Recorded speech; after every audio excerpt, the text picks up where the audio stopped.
Sir okay sir.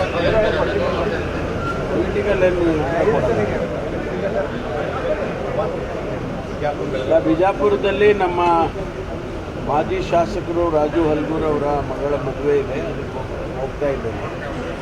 ಇಲ್ಲಿ ಬಂದ ನಂತರ ಬೆಳಗಾಂನಲ್ಲಿ ಏನು 8ನೇ ತಾರೀಕು ಅಧಿವೇಶನ ಇದೆ, ಆ ಅಧಿವೇಶನಕ್ಕೆ ನಮ್ಮ ಪೊಲೀಸ್ ಇಲಾಖೆ ವತಿಯಿಂದ ಏನೆಲ್ಲ ತಯಾರಿ ಮಾಡ್ಕೋಬೇಕು ಅದನ್ನು ರಿವ್ಯೂ ಮಾಡೋದಕ್ಕೆ ಬಂದಿದ್ದೇನೆ.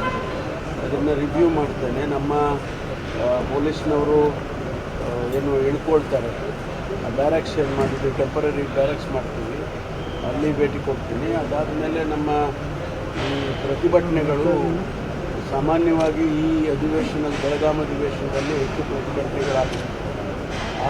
ಅದನ್ನು ಸ್ವಲ್ಪ ರಿವ್ಯೂ ಮಾಡಿ ಯಾವ ರೀತಿ ನಮ್ಮ ಪ್ರಿಪ್ರೇಷನ್ ಇರಬೇಕು ಮತ್ತು ಪ್ರತಿಭಟನೆ ಮಾಡೋರಿಗೆ ಹೆಂಗೆ ಅವಕಾಶ ಮಾಡಿಕೊಡ್ಬೇಕು, ಹೆಚ್ಚು ಏನಾದರೂ ಕೂಡ ಕಾನೂನು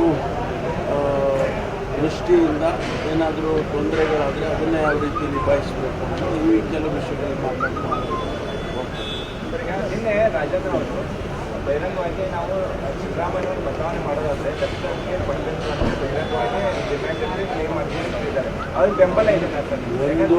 ಒಂದು ನಾನು ಯಾವುದೇ ರಾಜಕೀಯ, ವಿಶೇಷವಾಗಿ ಮುಖ್ಯಮಂತ್ರಿಗಳ ವಿಚಾರದಲ್ಲಿ, ಪಕ್ಷದ ಸಂಪುಟ ವಿಸ್ತರಣೆಯ ವಿಚಾರದಲ್ಲಿ ಯಾವುದನ್ನು ಕೂಡ ನಾನು ಮಾತಾಡೋದಕ್ಕೆ ಹೋಗೋದಿಲ್ಲ. ಯಾಕಂದರೆ ಭಾಳ ಮಾತಾಡ್ಬೋದಿಲ್ಲ ಅದನ್ನು.